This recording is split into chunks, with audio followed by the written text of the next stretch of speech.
क्या कर्म एक बुरा शब्द है? क्या यह हमारे जीवन का बोझ है?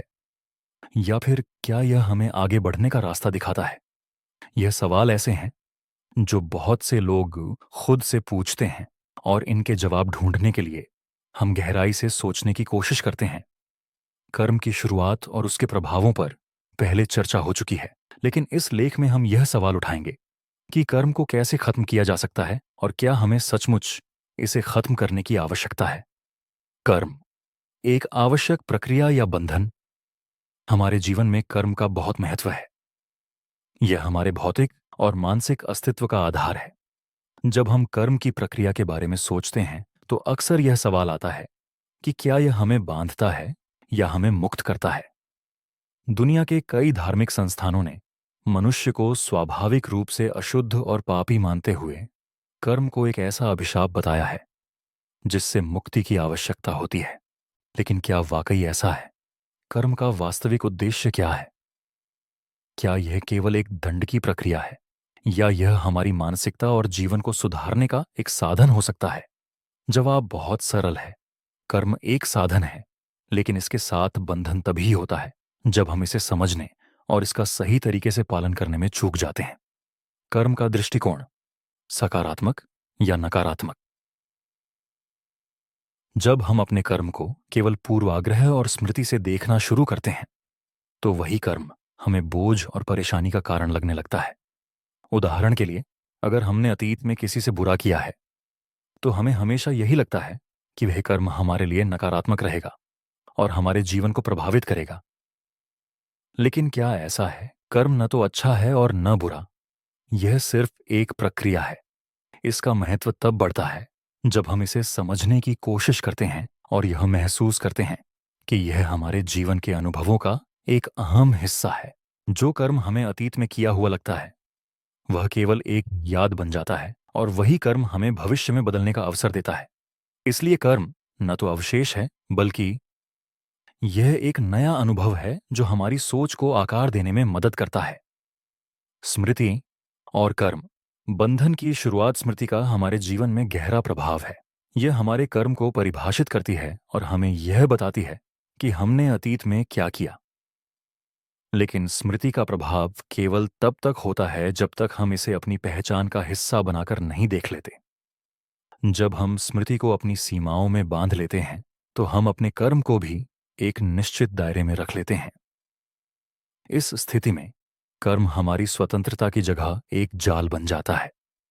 स्मृति की यह प्रक्रिया एक तरह से हमारी सोच को सीमित कर देती है और हमारे अनुभव को एक ही चश्मे से देखने की आदत डाल देती है। हम अपनी पहचान को उसी रूप में समझने लगते हैं जैसे हमें सिखाया गया था।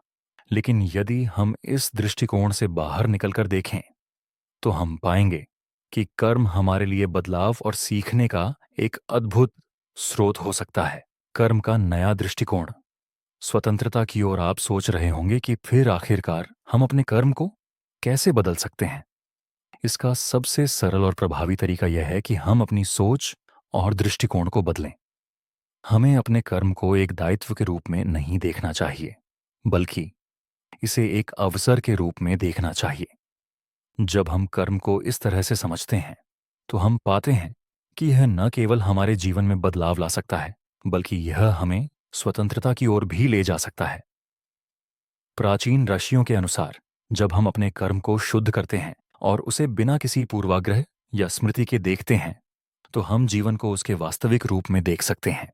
यही वास्तविक बोध है जो हमें जीवन के सभी पहलुओं को समझने की क्षमता देता है।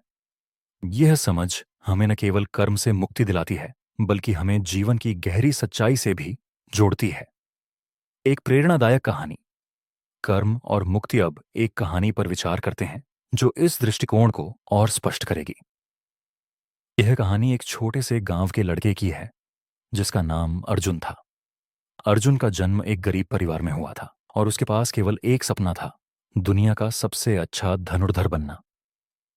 लेकिन अर्जुन के पास जो भी था वह केवल उसकी मेहनत और कर्म पर निर्भर था। वह प्रतिदिन अपनी धनुष बाण की प्रैक्टिस करता था और उसे यह विश्वास था कि यदि उसने कर्म सही तरीके से किया तो वह एक दिन अपनी मंजिल तक जरूर पहुंचेगा। लेकिन उसकी राह में कई बाधाएं आईं। गांव के लोग उसे हंसी उड़ाते, उसका परिवार उसकी मेहनत से संतुष्ट नहीं था और उसका दिल टूट चुका था। लेकिन अर्जुन ने कभी हार नहीं मानी।